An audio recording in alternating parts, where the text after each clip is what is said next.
Bonjour Charlotte. Bonjour Bertrand. Alors la loi de finances pour 2020 est désormais publiée et réserve son lot de surprises pour les entreprises. Pouvez-vous nous présenter rapidement les mesures phares prévues pour cette nouvelle année ? Effectivement, la nouvelle loi de finances est venue apporter son lot de nouveautés. Parmi les principales mesures, nous retrouvons notamment la mise en place de nouveaux dispositifs de suramortissement, des modifications portées au régime de la TVA intracommunautaire ou encore de nouvelles exonérations possibles en matière d'impôts locaux. Concernant la mise en place de nouveaux dispositifs de suramortissement, pouvez-vous nous indiquer les conditions pour permettre aux entreprises d'en bénéficier et quels sont les biens concernés ? Il y a tout d'abord le suramortissement des engins fonctionnant au moyen d'énergie propre. Ce dispositif est réservé aux entreprises soumises à un régime réel d'imposition dont l'activité relève du secteur du bâtiment, des travaux publics, de la production de substances minérales solides, de l'exploitation aéroportuaire ou de l'exploitation de remontées mécaniques et de domaines skiables. Les engins éligibles devront relever de catégories strictement limitées et devront fonctionner exclusivement au gaz naturel, à l'énergie électrique ou à l'hydrogène, ou combiner l'énergie électrique et une motorisation à l'essence ou au superéthanol E85, ou combiner encore la motorisation essence et gaz naturel carburant ou gaz de pétrole liquéfié dont les émissions sont inférieures ou égales à une valeur fixée par décret.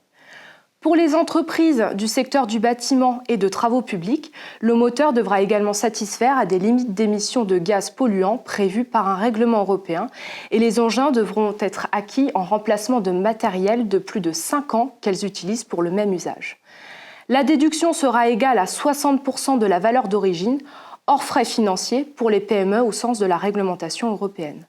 Elle concernera les biens acquis à l'état neuf ou pris en location avec option d'achat ou crédit bail à compter du 1er janvier 2020 et ce jusqu'au 31 décembre 2022. Ensuite, il faut relever le suramortissement des installations de stockage et distribution du gazole non routier. Ce dispositif est réservé quant à lui aux entreprises de commerce de détail de gazole non routier qui ne disposent pas au 1er janvier 2020 d'installations permettant de stocker et de distribuer du gazole qui n'est pas coloré et tracé. Les biens éligibles devront relever de l'une des catégories également limitativement prévues, dont l'acquisition à l'état neuf sera réalisée à compter du 1er janvier 2020 et jusqu'au 31 décembre 2022. De même qu'aux biens neufs pris en location avec option d'achat ou crédit bail au cours de cette même période. La déduction est fixée à 40% de la valeur d'origine des biens, hors frais financiers, et est répartie linéairement sur la durée normale d'utilisation du bien. Le bénéfice de la déduction est subordonné au respect de la réglementation européenne qui prévoit que l'aide, c'est-à-dire le gain d'impôt, ne doit pas dépasser 20% du montant total de l'investissement. Enfin, nous découvrons le suramortissement désormais étendu aux véhicules de plus de 2,6 tonnes. Les entreprises soumises à l'impôt sur les sociétés ou à l'impôt sur le revenu selon un régime réel peuvent déduire une somme égale allant selon les cas de 20 à 60% de la valeur d'origine des camions peu polluants. L'objectif poursuivi est de verdir les flottes de poids lourds des entreprises en les incitant à investir dans les véhicules émettant moins de dioxyde de carbone. Sont ainsi visés les véhicules utilisant exclusivement une ou plusieurs des énergies strictement prévues par la loi.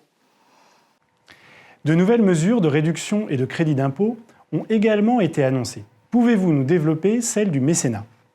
Concernant le mécénat, pour les exercices clos depuis le 31 décembre 2019, les versements ouvrant droit à la réduction d'impôt mécénat, au taux de 40%, sont retenus dans la limite de 10 000 € ou de 5 pour 1000 du chiffre d'affaires lorsque ce dernier montant est plus élevé.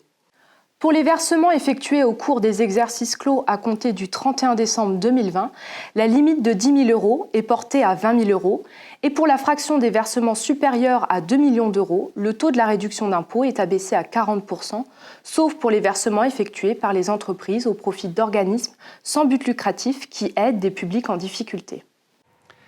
Alors qu'en est-il du crédit d'impôt ? Il me semble que tes nouveautés sont à relever en matière de recherche-innovation des PME et des métiers d'art.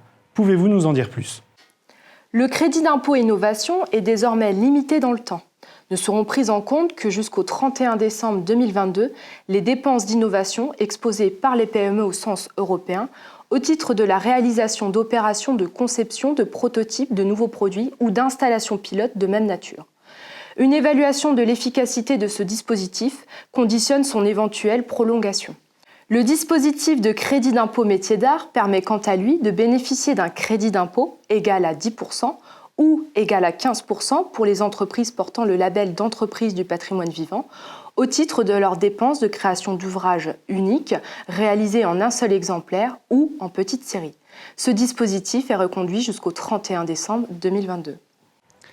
Depuis le 1er janvier 2020, de nouvelles conditions ont été ajoutées pour bénéficier de l'exonération de TVA intracommunautaire.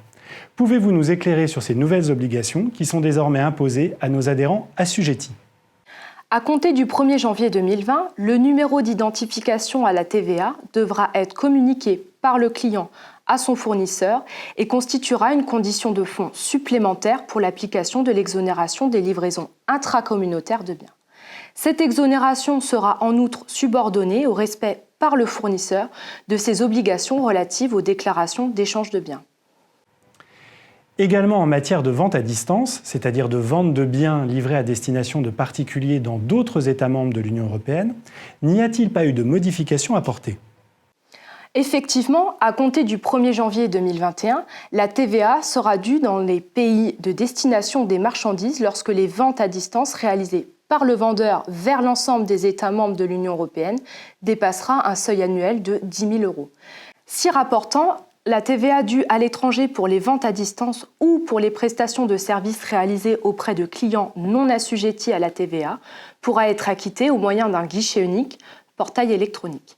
Ce guichet unique permettra ainsi aux entreprises de déclarer et de payer la TVA due dans l'ensemble des autres États membres de l'Union européenne, sans avoir à s'identifier ni à déposer des déclarations de TVA dans chacun des pays où elles interviennent. Dans cette même lignée, il faut noter que la facturation sous forme électronique deviendra progressivement obligatoire entre le 1er janvier 2023 et le 1er janvier 2025 pour les opérations intervenant entre assujettis à la TVA. Nous restons en alerte sur ce point. Enfin Charlotte, il me semble qu'une dernière mesure mérite d'être évoquée ensemble concernant les zones de revitalisation rurale dites ZRR. Pouvez-vous nous en dire plus ? C'est une belle surprise puisque les communes qui devaient en principe sortir du classement en ZRR au 30 juin 2020 conservent le bénéfice du classement jusqu'au 31 décembre 2020. Également, j'en profite pour vous dire que d'autres zones classées ont connu des bonifications puisque pour les zones de revitalisation des commerces en milieu rural et les zones de revitalisation des centres-villes, des exonérations totales ou partielles de CFE, de CVAE et de taxes foncières sur les propriétés bâties pourront être accordées aux entreprises qui y sont implantées. Ces exonérations seront accordées sur délibération des collectivités concernées selon certaines conditions et s'appliqueront aux impositions établies au titre des années 2020 à 2023. Un arrêté interministériel définira les zones concernées. Nous restons en alerte sur ce point. Merci Charlotte. Merci Bertrand.